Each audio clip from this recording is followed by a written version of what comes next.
Fred, how do you kind of balance processing the way the season ended and dealing with that kind of, I don't know if grief is a little bit too of an extreme word, but then also putting it behind you and moving forward for the next season?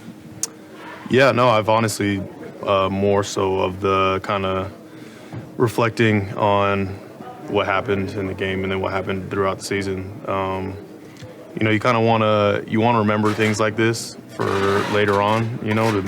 These type of things make you stronger and you learn a lot from them.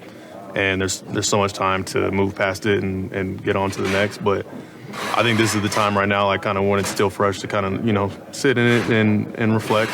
And so that's kind of what I've been doing.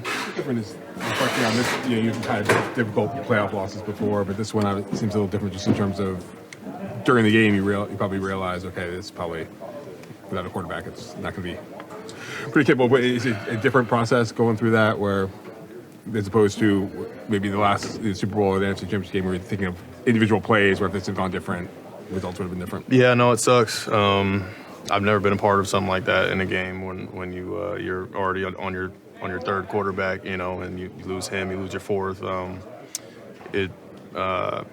It's crazy to think about, right? I wish we could have just went out on our sword and say that we had it was mano a mano and they were the better team and won, but each one is different, and it's as cliche as it's to say that we'll be back next year better than ever.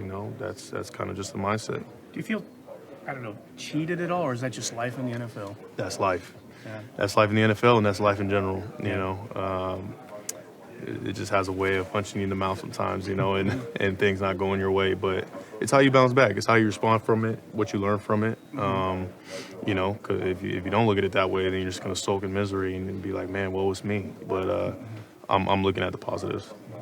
Will it be difficult to watch the Super Bowl given how it all ended for you guys? It always is. Yeah. When you're not in it and you're not winning, it's always hard. Yeah. What's something you learned about this team this year, specifically on the highest of the highs and then how it ended?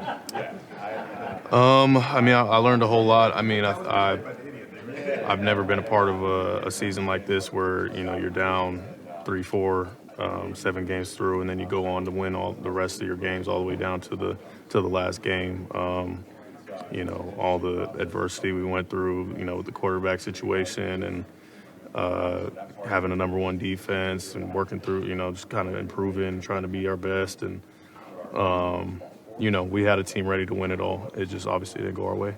What are the emotions, of knowing that the roster is going to it looks different every year, obviously, but, just with contracts and everything, I know you guys had a lot of confidence in this group and a strong locker room. Yeah, every year, lots of turnover.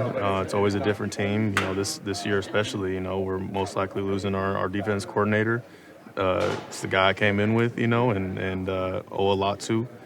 So that'll look different. A lot of players will be moving on to different teams. So it's always different. It's the more you're in it, the more you see it's never the same. But we'll be back and be better. What's something that DeMeco Ryans taught you that'll stick with you? Oh man, I don't know if I could just pick just one.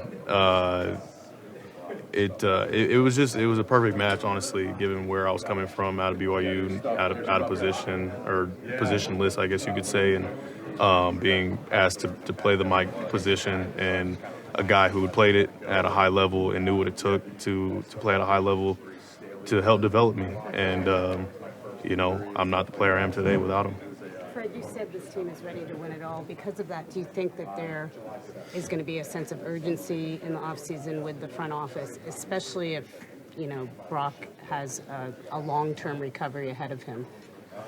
I think every year there's honestly a sense of urgency. I felt it all the way since I was a rookie. There's always the expectation to win and win now. And that's how it's always been for me since I've been here.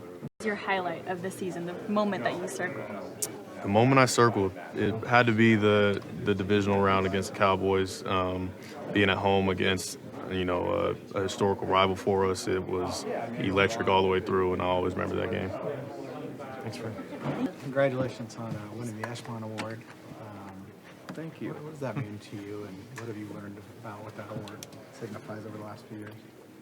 It means a lot, especially when you sit in a room with all those guys on our team, and and the coaches choose it, right? Players. Oh, players choose it. Yeah, I guess I don't know too much about it, but You do now. but just the fact that I got chosen out of all the amazing people in that room it definitely hits me pretty hard, and yeah, it's awesome. Is there an emotional toll that a season like this can take? You know, winning 12 straight, not losing for more than 3 months, and then having it all come to an end like it did. Yeah, every year is kind of a weird, depressing, confused state of about a week where you go from having just a mission and a schedule every single day to not knowing really what to do with yourself, and that's kind of where I'm at right now. But it was an unbelievable season, and I think we have a lot to be proud of and a lot to build on, and I think there's going to be a lot of the same guys back, so that's exciting. It's obviously never the same group, which is what makes the NFL tough, and yeah, just got to appreciate life and keep living. The way it went down, do you come away feeling, I don't know, cheated at all, or is that just life in the NFL? No, I mean, just didn't go our way. Kind of seemed like it wasn't our day, it wasn't our year, and it's a really good team, so they deserve it. Nick, there's obviously a lot of moving parts when it comes to the salary cap. I mean, when it comes to your looming extension, are you prepared to, I don't know, have some patience as kind of they put all the puzzle pieces together? Yeah, I'm definitely going to have patience and probably not worry about it for some time. I have an amazing agent who will handle all that, and I'll just enjoy my time off and get ready to roll next year. Will you have the goal of becoming the highest paid defender, Nick? Not necessarily. Just see where it goes. Is it safe to assume you'd like to get something done and stay here long term? Oh, yeah, I mean, I'd love to be here for sure. This is a great organization. They treat me as good as you can, and I have amazing relationships here, so hopefully, yeah. If DeMeco Ryans is gone, what has he taught you, and what are you going to miss the most about him? I'm just going to miss his smile every day, his positivity, and yeah, just his knowledge of the game. I'm going to miss just how he appreciated the defensive line and how he made sure to make us feel like he appreciated us, and he let us know that every day. So it helped us work even harder for him. But I trust Kyle that he'll replace him with the best guy possible, who will have the right mindset and same principles that DeMeco had, and I think DeMeco is going to go build a really good team somewhere else. Since you've been here, you guys have been a Super Bowl caliber team. Does this give you like a new appreciation for just how hard it is to win a championship at this level? Yeah, I'm kind of tired of saying that, but yeah, it's definitely hard. At the start of the season, we talked about start of training camp, what you had physically done to prepare for this year. How does that process work in the offseason? Do you sit down with, the people who help you get to where you want to be over the next couple of weeks to kind of draw out a plan? How's that timeline going to work? Yeah, I think this year I might take a little more time, but I say that and then I get the itch early, and I get home and I want to get going. So I'm going to have my guy Todd back in Florida, who will be there when Joey heads down, and then he'll be ready to roll when I'm ready to roll, and I'm sure he'll encourage me to take time. I'll have Anna, I've already talked to. My chef is ready to go. But yeah, this year it's simple. We got the gym ready and everything's gonna be ready. How's your calf doing? It's good. It's not infected, so it's kind of what they were worried about. But yeah, it's just pretty sore because there's some bruising there, but not too bad. What's your biggest takeaway from this season? Biggest takeaway,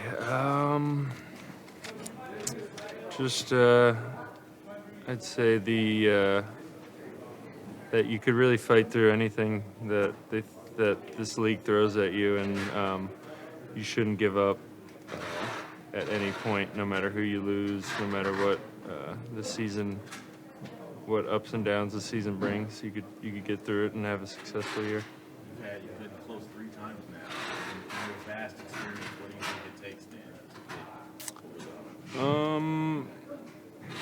I don't think it really takes much more than what we had this year. I think we were on the right track.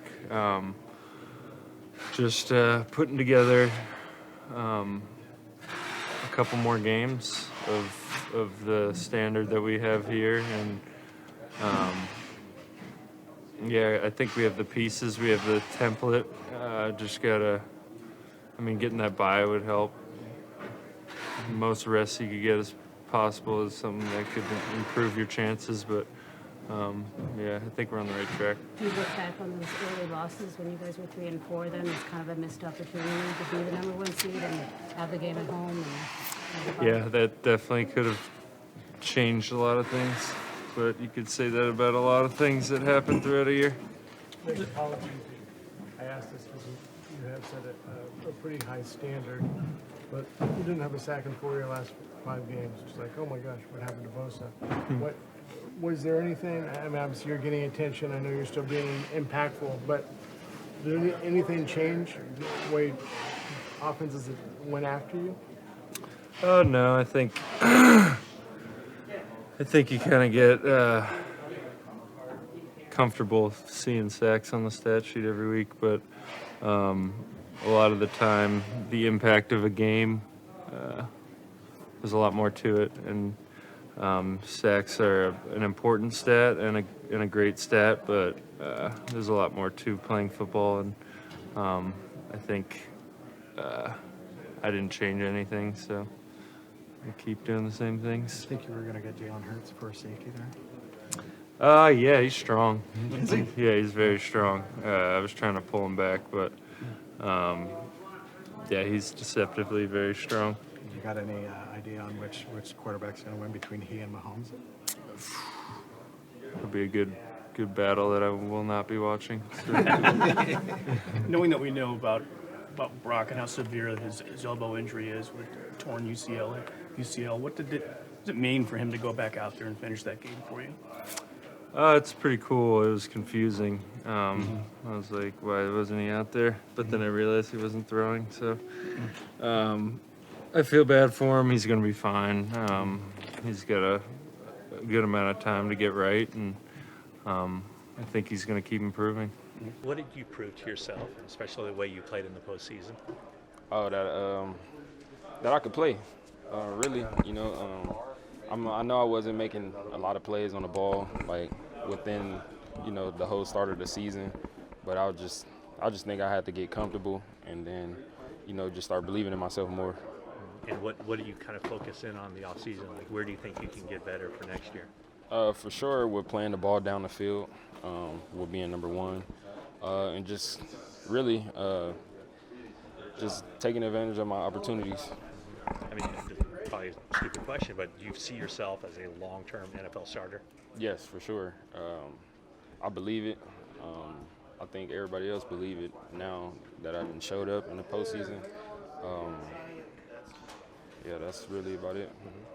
How much time do you take for reflection and kind of recovery versus getting prepared for next season?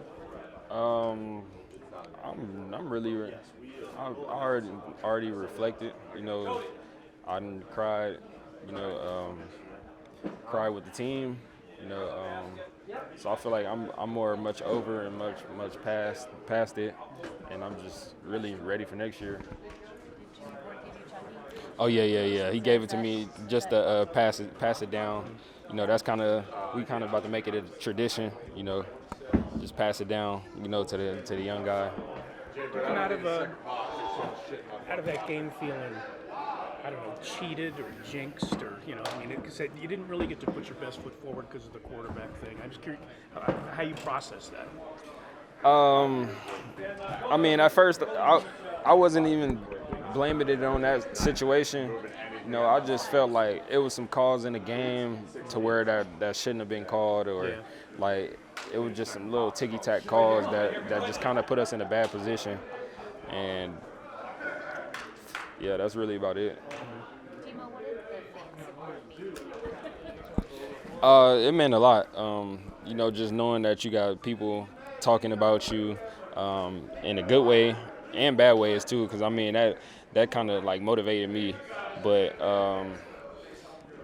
I just want to just thank the faithful, you know, just for always being on my side. You know, always coming to the games. You know, that really had part of the affected most of our games. You know, with just the crowd and the energy. You know, bringing helping us play great. Lost to end the season, not where anybody wanted it to end, but on the last 48 hours. Man, it's been tough. A lot of like reflecting, a lot of tears, a lot of laughs, kind of every emotion you feel like you don't even want to like you just don't want it to end, you know. And obviously, you know, shout out to them, you know, Philly, obviously a good team, and you know they won the game and they got another week to play, and that's the tough part. When you lose in the playoffs, it's over. So it was definitely a lot of emotions, and it's hard. A lot of the guys were talking about just that 98-day stretch where you guys didn't lose a game. Can you just describe the feeling of just riding that high with a team you really love? Man, when you're in it, you don't even realize what you're doing because you have like this short-term like mentality where you just got to focus on the next week or else you're gonna get beat. And you know, you get to reflect, like that's what we're in the stage of reflection now, and it's just something special for real because we went through every possible way of winning a game you could go in those 98 days. So, you know, people would think, oh, they went on a 12-game winning streak, whatever. You won 98 days straight. You think it's like sunshine and rainbows, but like when you watch the games, you watch how it went. It's just a true reflection of our team, you know, the type of guys we have, the character, and just how it's built from top to bottom, just the resilience of our team. So special. You were part of arguably one of the best linebacking cores in the NFL. Just talk about the relationships there. Man, special. Group of guys from top to bottom. Being here with these guys for the last 4 years, it's tough, man. It's gonna be hard, obviously, not having the same group next year. But man, it's just best in the world, you know, for real. You know, I remember Fred talked about it in the offseason in 2021, and you know we started breaking it down on that, and it's just been our motto since then. And we put it on tape and we showed it, and you know I'm proud of everything that we've been able to accomplish as a group and as a team as well. So, where did your game go over the course of this last season? How did you see it elevate? Honestly, I think more so just from the leadership aspect for me, just with the players. I've always been big on you know helping the younger guys and spreading love around the team and stuff, but I think more so just being more vocal about it, openly with the whole team, being able to kind of help guys when we're on the sideline, things are going crazy, or you know things aren't going our way, just keeping everybody together. Those are things I've took pride in being able to do more as the years went on, and especially this year. And what did the fan support mean throughout the year? Because the faithful really showed out in 2022. Man, it was special. I think for all 4 years I've been here, it's been something special. Like the faithful, they roll deep anywhere we've ever been, and they've always had our back. So, you know, just grateful for that support, grateful for everything that the fans mean to us, because without them, you know, there is no us.